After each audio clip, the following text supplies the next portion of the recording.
Hello, I'm Cammie Laughlin. I'm 62 years old. I am right on the verge of retirement now. I'm going to be able to play more golf. I like working in the yard. 2 dogs and a cat that I just adore. And I'm a cancer survivor. This is my second time to have cancer. I was 27 and it was cervical cancer that prevented me from having children, but that was okay. I'm a better dog mom. So it was a long time ago. You know, I thought 35 years cancer-free. I thought I was home free.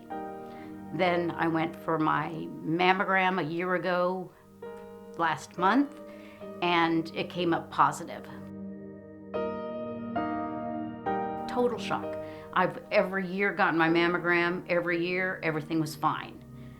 You know, and then you get the phone call and it's like, whoa, and she's like, well, we need to do another test. So I went back in for another test, and then, well, we see something on there. We want to do we want to send you to a surgeon. And then that's when I kind of knew it was not good. So then he sent me for a MRI, and that pretty well told the tale that it was going to require a mastectomy on the left side. Well, my surgery was March 18th. So I had my husband and 2 friends in the waiting room, and they were told that, you know, the hospital's going to be shut down to visitors because of COVID, and everybody has to leave. And one of my friends is kind of bossy, so she said, no, we're going to stay until she comes out of surgery, so we know that she's out of surgery. So they let them stay until I was out of surgery, and then they had to leave. But then I was in the hospital for about a day and a half and couldn't have any visitors. I went to every doctor appointment alone.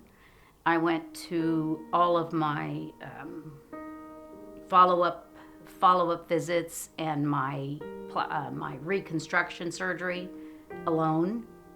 You know, and it's you're not used to that. You know, you're used to having somebody there to hold your hand or to just listen, help you listen, because especially when the surgeons are talking, you kind of just go into a fog in your head, and you can't even remember anything they said. So it would have been nice to have a second set of ears in the room, but you couldn't. You know, and you'd go to the cancer center, and that's tough. It's a really tough place to go.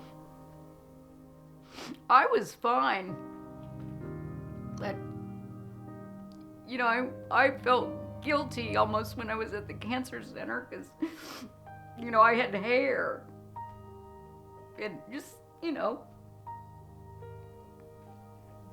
But they're there. They were there fighting.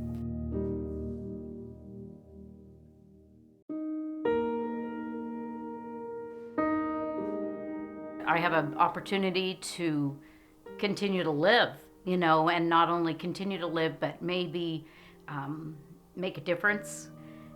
Both times, if I had not been diligent about my appointments, I don't know if I'd be here now, you know. So don't put it off.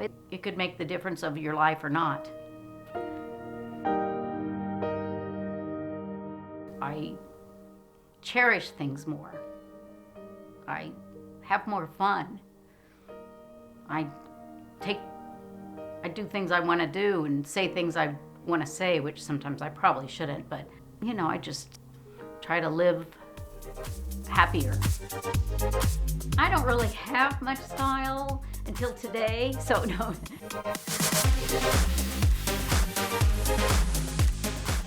So my name is Ann O'Brien. I am one of the co-owners of Jess and Rosie's Boutique inside the Hub, which is inside Fairlawn Plaza.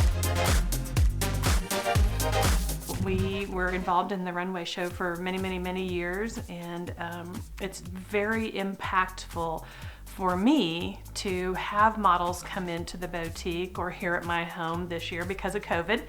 But I love to have them come in, and a lot of times you can see that they don't feel pretty and they maybe don't feel their best inside and out. And I just love the ability to say, try this on, try this on, try this on. And a lot of times they'll say, that's not in my comfort zone. I'm like, exactly why you're gonna try it on. And they get it on and you can just see it. You can see it in their face that something as simple as a dress or a piece of clothing with a great color and a great fit, you can see it make them feel better inside and out. Having the girls pick out things and have me show them off, that was fun. I enjoyed it a lot. Joy is getting to do what you want to do. See your friends, see your animals, see your family. That's joy to me.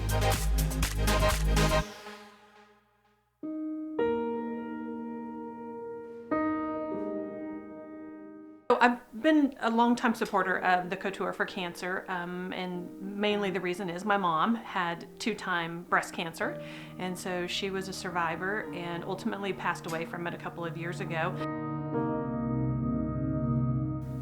My mom she always loved to dress nice. My uncle had a women's clothing store in Southeast Kansas for over 40 years, and I remember going down there, and the very first time she went through cancer, she was 35, so I was young, but I do remember going down there and him putting her in his dressing room and just literally giving her clothing after clothing after clothing.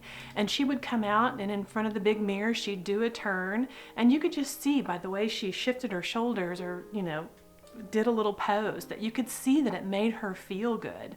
And she didn't have any hair and she had a crazy wig on because it was back in the day when they were horrible. But even just looking at herself in a mirror in something beautiful made her feel that way. And so I think through her 2-time cancer, she always tried her best to look good. And I think that kind of helped lift her spirit to know that she could at least look in the mirror, and whether she had hair or she didn't, she always knew that, she always looked well put together and well thought through. And I think that's one of the best things about the Couture. It's always been about the models, the survivor models, and how can we make them feel and look great. And probably one of the biggest times that I just had a full-on meltdown was the day my mom took the stage, and I always like to be in the audience and be able to see her. And she came out all fired up in a great outfit with her wig on and got to the end of the stage and took it off and threw it at me. And I just bawled like a baby. It was just so impactful that women who are in the midst of treatment can still be joyous and still be sassy and still be playful.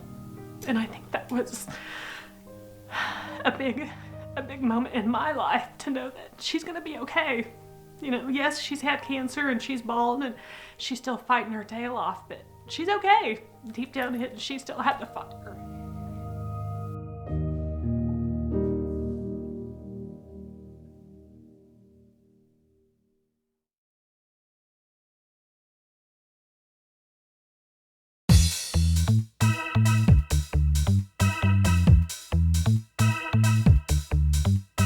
I'm Jill Rowland. I'm 53. I'm from Wetmore. Been married for 30 years, 3 boys, live on the farm and enjoy life. I am a cancer survivor.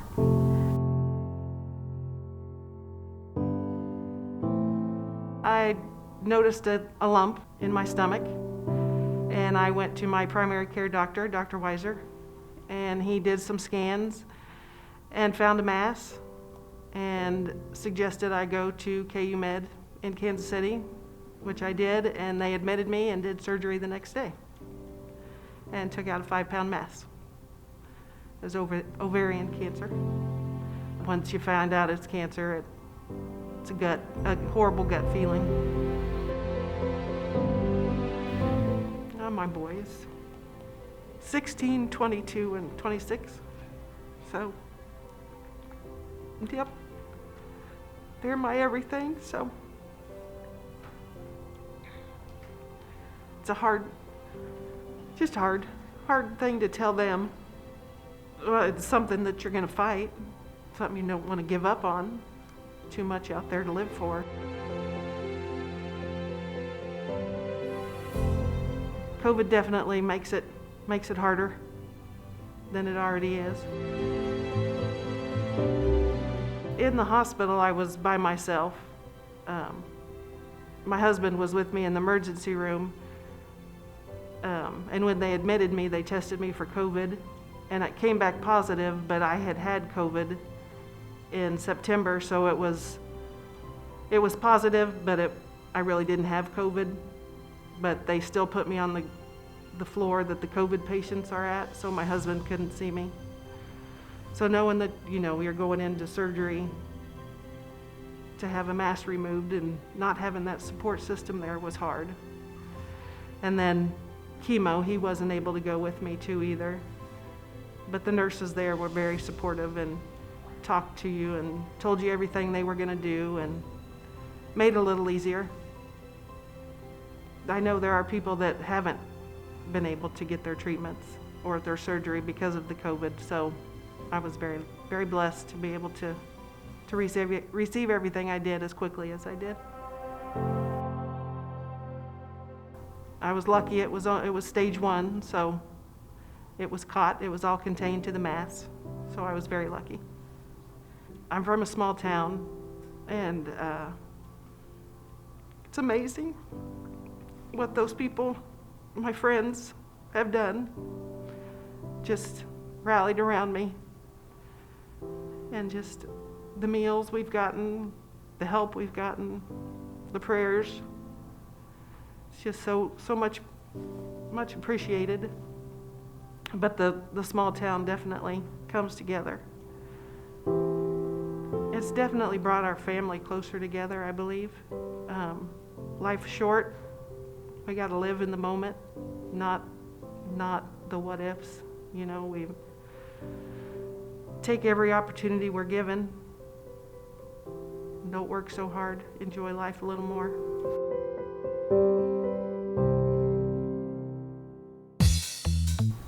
Style? I don't have style. Just whatever you're comfortable in, I guess. Things I've been wearing here, I wouldn't pick out for myself, so I guess I need to have somebody pick out my clothes for me. We've been in business in Topeka for about 6 years now.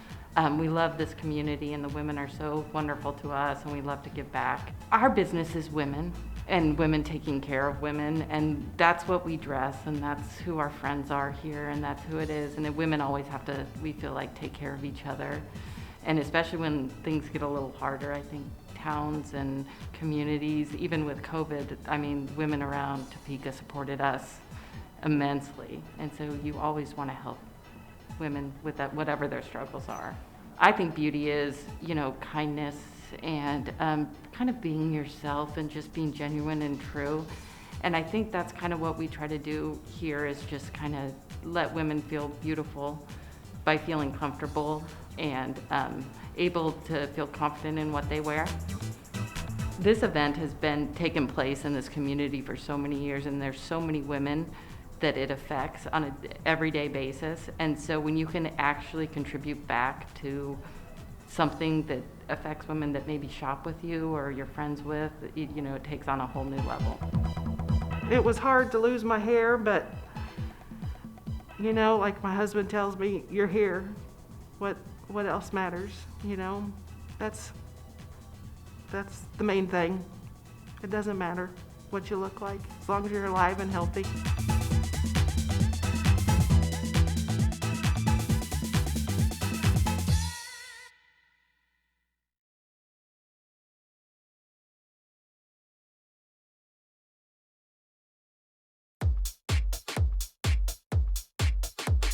My name is Sadie. I'm 33 years old. I work at the University of Kansas Health System St. Francis in the neurosurgery clinic. I'm a nurse through and through, no doubt about that. I love to do pinup, so I follow the car shows and I do the pageants with that. And I am a cancer survivor. So I was 27 years old when we found out I was BRCA1 positive, which is a genetic mutation we found within my family.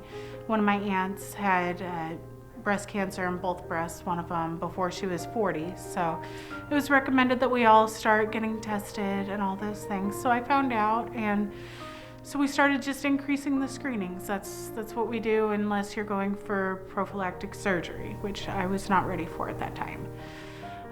So we do screening every 6 months. I have some sort of imaging on my breasts, either MRI or mammogram, and then we would do ultrasounds and also some lab work. So during one of my ultrasounds, we found a mass in my uterus. It was a shock, absolutely, because I mean, we go in for the screenings, but still you never really expect to find anything. So when they came back and they're like, well, we found something, we found a mass. I'm like, okay, taking a deep breath. And then it came back with just the hyperplasia. Okay, we can handle this. And then we found out about the cancer. And I will say that probably the hardest part about that is when we went to go tell the kids. They are 18, 16, 14, and 11. Because my children, of course, are, so what's gonna happen? Are you gonna die? Is what they wanted to know. And I'm like, guys, I don't think that that's what's gonna happen, but if we wanna play this what if game, and so we put it all out there for them, here's what's going on, here's what's gonna happen to mom, and they were wonderful. My recovery, everything, I don't know what I would do without those kids. He said they were there for me. I'm grateful that they were older so they could kind of help out. They could kind of take care of stuff on their own. I'm grateful that I had the time off of work so I could help with some schooling because we're all virtual now. It would have been so nice to have my husband there just even when the doctor told me. I would have loved to just have him there and have his support, and you really just have to, God, there's no words for it. You just have to be your own best friend at that point, And my doctors, all of my docs have been amazing. There was Dr. Carcione and Christy Sloan there at St. Francis, Dr. Rimpey at St. Francis, Dr. Jewell out at KU Med. Everybody, they all gave their support. And even when I was in the hospital, I called the kids. We were able to do the FaceTime. And the nurses were very accommodating. They were very comforting, and it was nice. I would have preferred to have my family present, but that's all right. So I had a total abdominal hysterectomy, and then as they were doing the testing on my tumor, they found another genetic mutation called PMS2, which is one of the Lynch syndrome genes. So I am 1 in a million. And now I have 2 genetic mutations, and so, it's good to know because that has changed how we increase our screening, because that one also includes more of the colon cancers. And luckily, because we found it so early, the only treatment was surgery. We didn't have to do the chemo, we didn't have to do the radiation. It was stage 1, grade 1, which normally these things aren't found quite this early. So we're very lucky.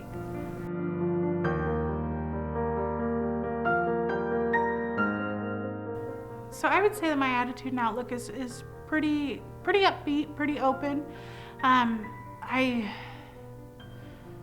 do feel that sense of loss. I lost a part of my body, I lost a part of me. And so getting used to hormones and all of those fun things and everything that goes with surgical menopause has been an adjustment, but I feel very positive. I feel very grateful that everything was found so early, and I have my life, and I'll see my kids graduate. And obviously with being BRCA, We've had a lot of cancer in the family. I've seen this end a lot differently. And so I think that also gives me a different perspective.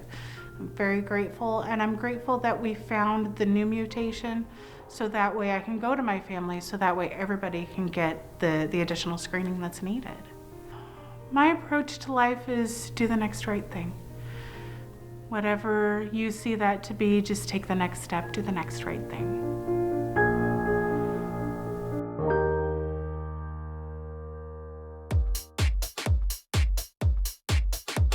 I own Ash Boutique, which is downtown Topeka, and then Lily Grace, which is our new girls shop.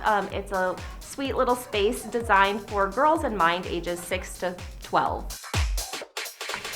One of the values of our company is community. How can we create a community within our stores, and then how can we give back to our community as a whole? And so partnering with different organizations is something that I've been doing since the very beginning of owning my business. And in 2015, they reached out and asked if I wanted to be a part of Couture, and I think I've been a part of it now every year since then. Cancer, really, everyone is affected by it in some way. You know someone personally who has battled cancer, and I think as women, we just need to rally behind each other and really support each other as we're going through that journey, because it is so personal for a lot of people for many different reasons. My cousin died of cancer when she was 31. She was so young, and so just being able to support other women through this endeavor is really important to me. One of the things that I really believe is that as a woman, when you look your best, you feel your best, and then you can go and be your best. And so clothes really are a powerful tool and a message that we send to the world. And so I just want people to feel good in the clothes they're in. It doesn't necessarily have to be the most trendy piece or stylish piece, but whatever makes you feel great is what you should wear. And that to me is beautiful.